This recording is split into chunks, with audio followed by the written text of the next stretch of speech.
Iran just pulled hundreds of small, fast attack boats out of hidden bunkers and sea caves along its coastline in one of the largest activations of its so-called mosquito fleet this entire war. And the response that came back from the United States military was fast, layered,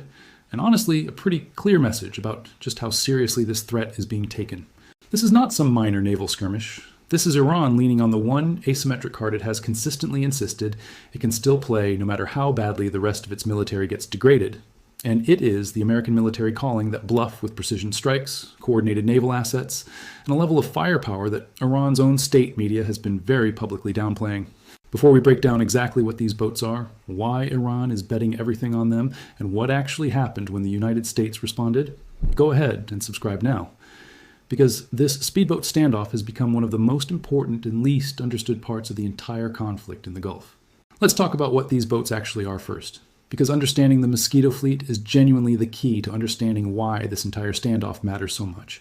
This isn't a conventional navy in any traditional sense. Iranian state media affiliated with the Revolutionary Guard has openly described this fleet as the winning card in the Persian Gulf. And their own reporting lays out the doctrine in almost embarrassingly honest terms. Small, high-speed, low-cost boats built in enormous numbers, specifically designed not to compete directly with a larger, more advanced navy, but to increase the cost and limit the freedom of movement of whoever they're up against. That's the entire strategic logic in one sentence. You don't need to win a naval battle against the United States Navy if you can make every single transit through the strait expensive, dangerous, and unpredictable enough that shipping companies, insurers, and foreign militaries all start hesitating. Analysts tracking this fleet estimate Iran could have anywhere from hundreds to well over 1,000 of these small attack boats scattered throughout the region, a number so large that even sustained intense airstrikes have struggled to meaningfully reduce the overall inventory, and that raw scale alone is really the entire reason this specific threat has proven so much harder to solve than almost any other piece of Iran's military this war has targeted. And here's the part that should genuinely concern anyone tracking this conflict closely,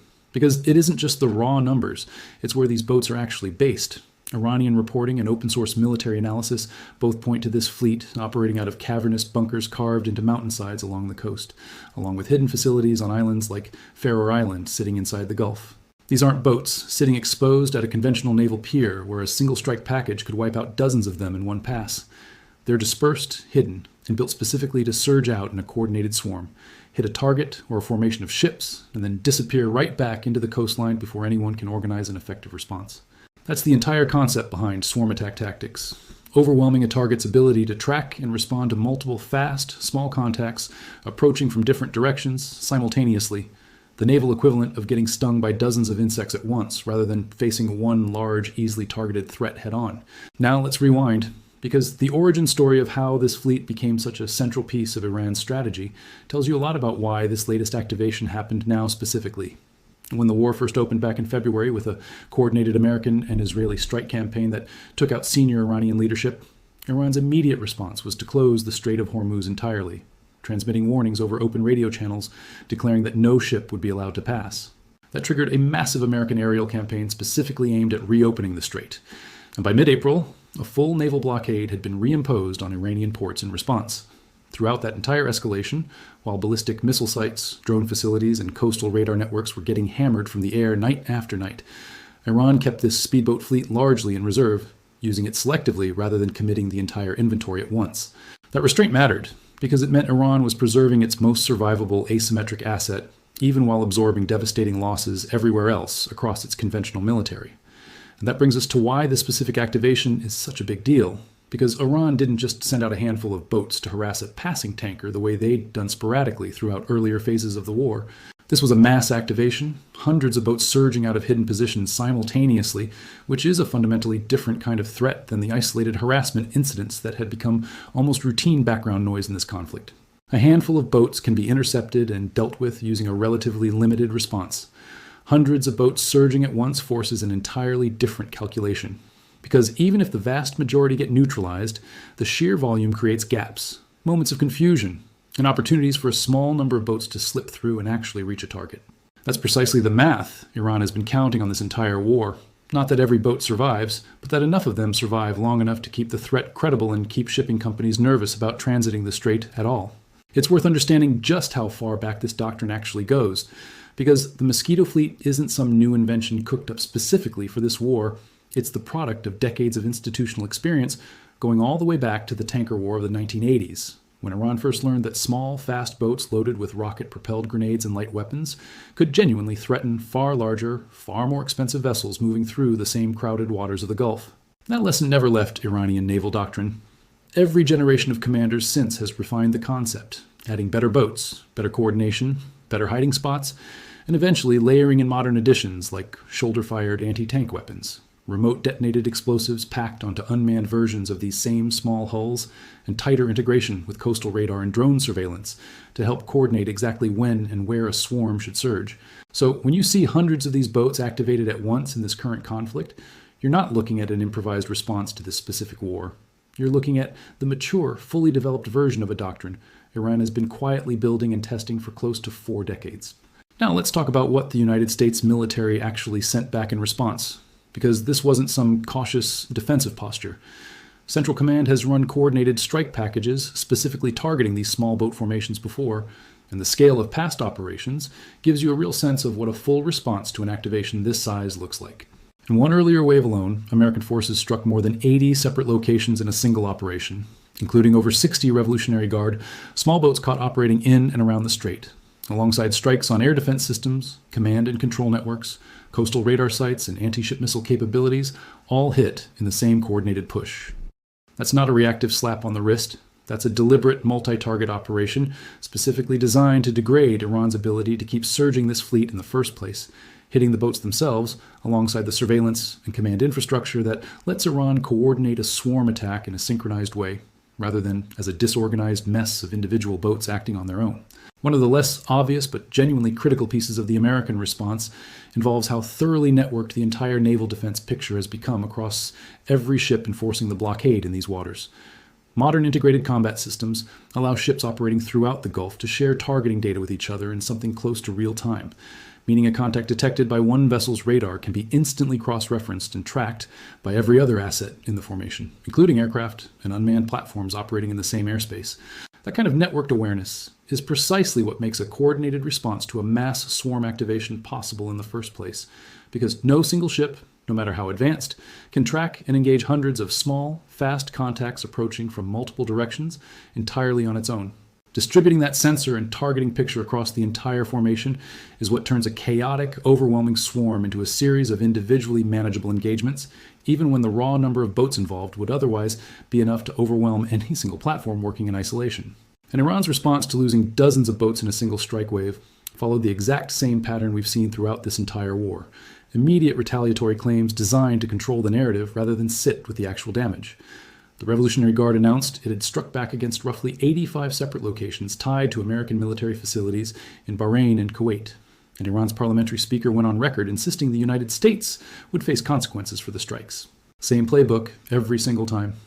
Absorb a real, verifiable loss to a core capability, then immediately announce a large, dramatic-sounding counterstrike that shifts the headlines away from what actually just got destroyed. It's honestly become one of the most predictable rhythms of this entire conflict. And at this point, it says more about Iran's messaging strategy than it does about their actual military capability. It's genuinely worth drawing a comparison here to what's been happening in an entirely different theater, because the broader concept of small, fast, expendable naval assets reshaping a conflict isn't unique to the Persian Gulf right now. Ukraine has spent the last few years using exactly the same underlying logic against Russia's Black Sea fleet,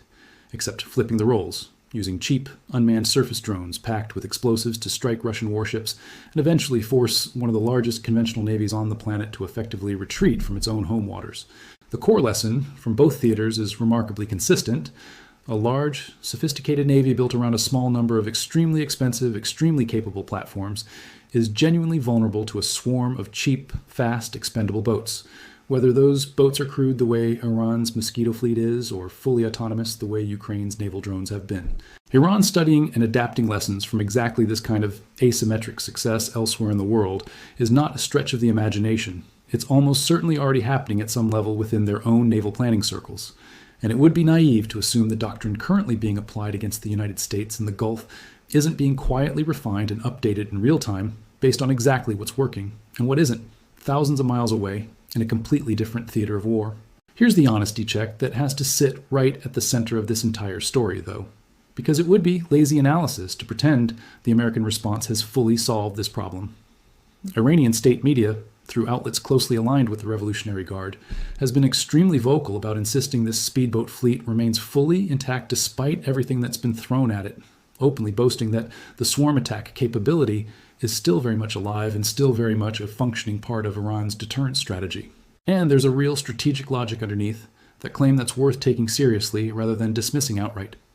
When you're dealing with hundreds, potentially over 1,000 small, cheap, dispersed boats hidden across an enormous stretch of coastline, you're never going to eliminate that threat entirely through airstrikes alone, no matter how precise or how frequent those strikes become. Some analysts covering this conflict have gone as far as describing the Strait of Hormuz as having effectively become a no-go zone for aggressive American naval operations, specifically because of how disruptive this fleet has proven even a superpower Navy finds it, regardless of how many individual engagements the United States wins on any given night. There's also a human dimension to this fight that's easy to overlook when the conversation stays purely at the level of boats and munitions and strategy, because engaging a fast-moving swarm at close range is an enormously stressful, high-stakes task for the sailors and pilots actually carrying it out. Unlike striking a fixed target from altitude, engaging small boats requires split-second decisions about which contacts represent a genuine threat versus which might be civilian fishing vessels or other non-combatant traffic caught in the middle of a war zone, all while operating at speeds and ranges that leave very little margin for error. Every crew member on a ship enforcing the blockade, every pilot flying overwatch looking for boats surging out of hidden coastal positions, is operating under exactly that kind of pressure on a near-daily basis throughout this entire standoff.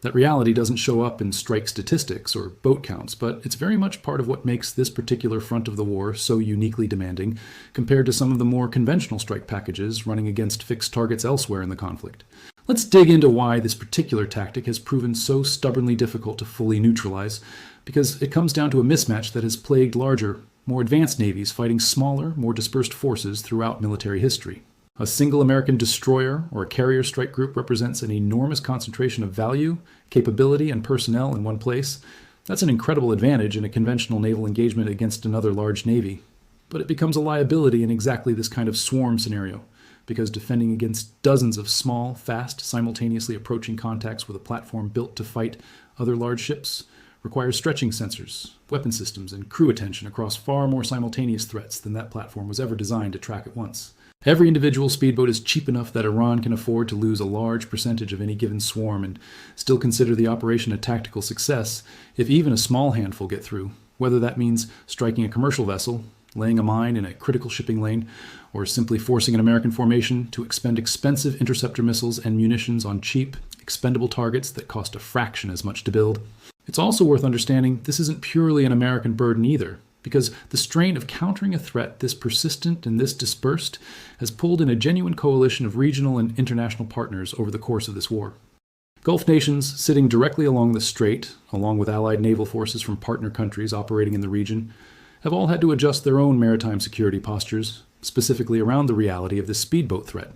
contributing surveillance assets, escort capacity for commercial shipping, and in some cases their own strike capability against confirmed swarm formations. That kind of shared burden matters enormously for sustainability because no single navy, not even one as large and well-resourced as the United States Navy, could indefinitely maintain the constant vigilance required to counter a threat capable of activating hundreds of boats on short notice without some level of shared surveillance and response capacity spread across a broader coalition. The economic stakes tied to keeping the strait open are shared just as widely as the military burden of actually defending it, which is exactly why so many countries with no direct stake in the underlying conflict between Iran and the United States still have every reason to want this speedboat threat neutralized as quickly and as thoroughly as possible. That's exactly why the American response to this activation leaned so heavily on a layered approach, rather than relying on any single system to handle the entire threat. Fast, agile platforms like armed helicopters and smaller naval vessels equipped with close-in weapon systems give commanders the ability to engage individual fast boats at close range with a much quicker reaction time than trying to bring a destroyer's full weapon suite to bear on a target that might already be gone by the time a larger system locks on. Laser-guided weapons and precision-guided munitions fired from aircraft flying overhead give a longer reach option, letting pilots pick off boats before they can close the distance to a high-value target. And increasingly, unmanned surface vessels and drone boats have been worked into this exact mission set, giving the Navy a way to put eyes and weapons directly into the most dangerous, congested waters without risking a manned crew every single time a swarm gets detected. Task Force 59, the unmanned surface vessel group that has been operating throughout the Gulf for years now, exists specifically to help close this exact gap, providing persistent, expendable surveillance and strike capability in exactly the kind of contested, shallow water environment where the mosquito fleet has always had a natural advantage. There's also a secondary function tied to this fleet that deserves its own attention, because these boats aren't just used to swarm and strike. A significant portion of Iran's naval mine laying capability runs through exactly these same small, fast, hard-to-track vessels. A speedboat that looks, on radar, almost identical to hundreds of harmless fishing or transport boats moving through the same waters can slip out, drop a handful of mines in a shipping lane under cover of night, and disappear again long before anyone realizes what just happened. That dual-purpose nature of the fleet, capable of both direct swarm attacks and quiet, deniable mine-laying operations, makes the overall threat picture even more complicated than counting hulls and munitions might suggest, because even a speedboat that never fires a single shot in an engagement can still leave behind a persistent hazard capable of damaging or sinking a commercial vessel days or weeks later. Clearing those mines afterward becomes its own separate, dangerous, time-consuming mission, often handled by exactly the kind of unmanned underwater systems that have become such a central part of the broader technological response to this entire threat. There's also a broader intelligence and surveillance effort underpinning all of this that rarely gets enough credit, because detecting a mass activation of hundreds of small boats before they can execute a coordinated swarm attack is an enormously difficult sensor problem. Small fiberglass or aluminum-hulled boats moving at high speed through cluttered coastal waters do not present the same kind of clean radar signature that a large steel warship does, which means a huge amount of the actual work encountering this threat happens well before any weapon is ever fired. Through satellite imagery tracking activity around known bunker and cave complexes, drone surveillance monitoring islands like Ferror, where these boats are known to stage, and signals intelligence picking up the communications traffic that inevitably spikes right before a coordinated activation like this one gets launched. When Central Command executes a strike hitting dozens of these boats in a single coordinated wave, that's not luck. That's the product of exactly this kind of patient, layered surveillance finally paying off at the moment Iran actually commits the fleet to open water. And the ripple effects of all this uncertainty extend well beyond the military and political sphere directly into the commercial shipping industry itself, which has had to fundamentally rethink how it operates in these waters throughout this entire war. Maritime insurers have repeatedly adjusted war risk premiums for vessels transiting the strait, sometimes dramatically, directly in response to spikes in speedboat activity and swarm activations like this latest one, which means every time Iran surges this fleet, the financial consequences ripple outward within hours, not weeks, as shipping companies recalculate whether a given voyage is still worth the cost of coverage. Some carriers have simply chosen to reroute around the region entirely when tensions spike sharply enough, accepting significantly longer and more expensive voyages around the southern tip of Africa, rather than risk transiting a waterway where a swarm of small boats might be waiting. A decision that adds weeks to delivery schedules and millions of dollars in additional fuel costs for every single voyage rerouted that way. That commercial hesitancy is arguably one of Iran's most effective, least visible weapons in this entire conflict. Because it doesn't require successfully striking a single ship to be effective, the mere credible threat of these boats being ready to surge again is often enough to keep global shipping rates and insurance costs elevated all on its own. It's also worth understanding how this speedboat threat fits into the much larger picture of everything else Iran has been throwing at this conflict simultaneously, because the Mosquito fleet was never meant to operate in isolation. Iranian military commentary itself has described the combination of speedboats, naval mines, cruise and ballistic missiles, and drones as together completing what they call the strategic encirclement of the Strait of Hormuz. That's a genuinely important admission, because it tells you Iran's own military planners view this fleet not as a standalone weapon, but as one layer in a deliberately overlapping defensive system. Where mines make the water dangerous to navigate in the first place, coastal missile batteries threaten anything moving through predictable shipping lanes, drones provide surveillance and additional strike options, and the speedboats fill in the gaps, capable of reaching targets that the other systems either can't hit fast enough or can't hit without excessive risk of escalation. Countering the speedboat threat in isolation, without simultaneously degrading those other overlapping systems, would leave significant gaps in the broader effort to actually keep the strait open and safe for commercial traffic. It's also worth remembering that every one of these engagements, however small they might look individually against the backdrop of a much larger war, carries real strategic weight simply because of how visible and how frequently repeated they've become. Unlike a single dramatic airstrike on a missile facility that happens once and then fades from the headlines, these speedboat activations and the corresponding American responses have become a recurring, almost cyclical feature of this conflict, playing out again and again over the course of months. That repetition matters, because it means both sides are constantly learning from each engagement, refining tactics, adjusting sensor coverage, and probing for weaknesses in the other side's response pattern.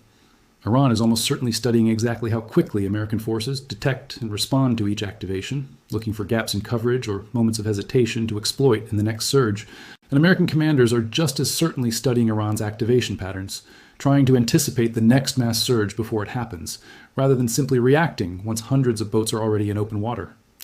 Let's also talk honestly about the economic stakes riding on all of this, because this entire standoff exists because of what the Strait of Hormuz actually represents to the global economy. Before this war began, roughly a fifth of the entire world's oil and gas shipments moved through this one narrow waterway, which means every single successful disruption, every tanker that gets turned back, every insurance premium that spikes because underwriters start pricing in the risk of a swarm attack, ripples out into fuel prices and shipping costs affecting essentially every country on the planet. Central Command is reported redirecting dozens of commercial vessels away from the strait during enforcement operations tied to the blockade, and disabling several outright when they attempted to run it in defiance of restrictions.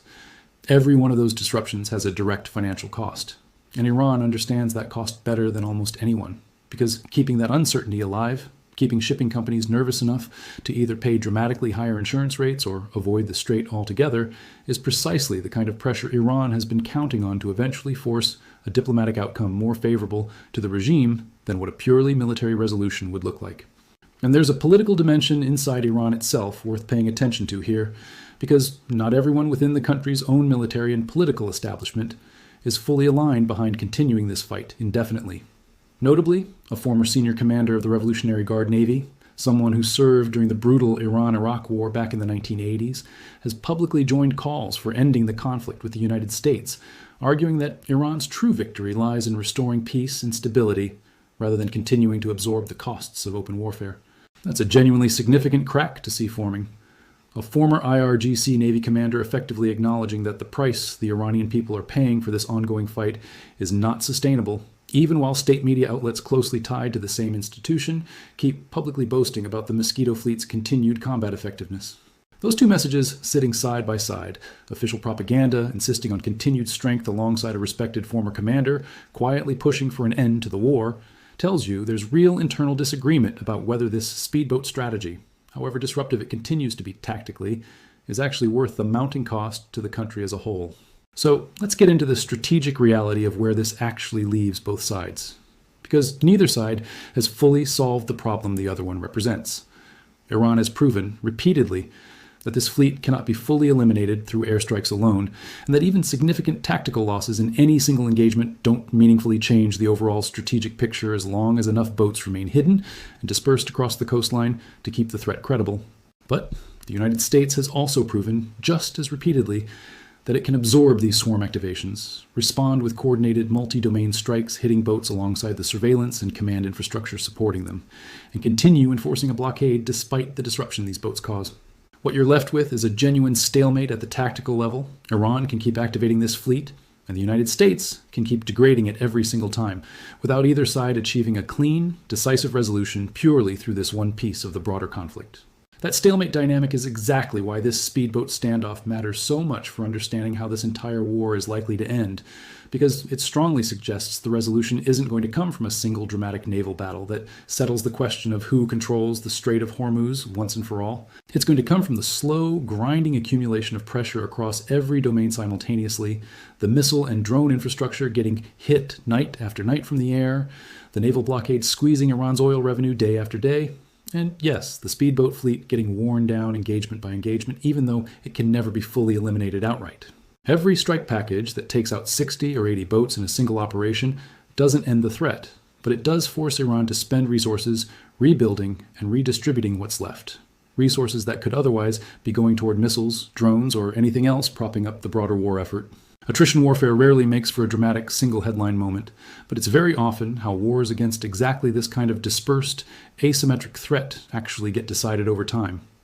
The honesty check that has to close this out is straightforward. This is not a threat that's going away anytime soon, and anyone suggesting either side is on the verge of a clean, total victory in this specific piece of the conflict is oversimplifying a genuinely complicated tactical picture. Iran built this fleet specifically because it understood it could never win a conventional naval fight against the United States, and everything about how these boats are based, dispersed, and employed reflects decades of deliberate planning around exactly that reality. The United States, in turn, has built out an increasingly sophisticated layered response combining manned aircraft, naval vessels, and unmanned systems, specifically because a threat this dispersed and this cheap to replace cannot be solved with brute force alone. It requires exactly the kind of patient, intelligence-driven, multi-domain approach that's been playing out strike after strike throughout this war. Whether that approach eventually grinds this fleet down to the point of irrelevance, or whether Iran manages to keep enough boats hidden and operational to keep this threat alive indefinitely,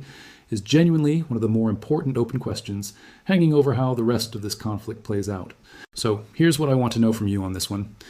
Given how dispersed and hard to fully eliminate this speedboat fleet has proven throughout this entire war, do you think a purely military solution can ever fully neutralize a threat built this deliberately around cheap, expendable numbers instead of raw firepower? Or does something like this only ever get resolved through the broader economic and diplomatic pressure, eventually forcing Iran's hand instead? Drop your thoughts in the comments, because this is exactly the kind of question where the informed opinions in this community genuinely add a lot to the conversation. If this breakdown helped you understand why the speedboat threat has been such a persistent thorn throughout this entire conflict instead of just another headline that flashes by, go ahead and hit that like button. It genuinely helps this kind of detailed analysis reach more people trying to actually understand what's happening in the Gulf. And if you haven't subscribed yet, now's the time. Because with activations like this one happening on short notice, the next major update could come without much warning at all. Share this with someone who's been asking why the Strait of Hormuz keeps staying in the headlines month after month, because now you both understand exactly what's driving it.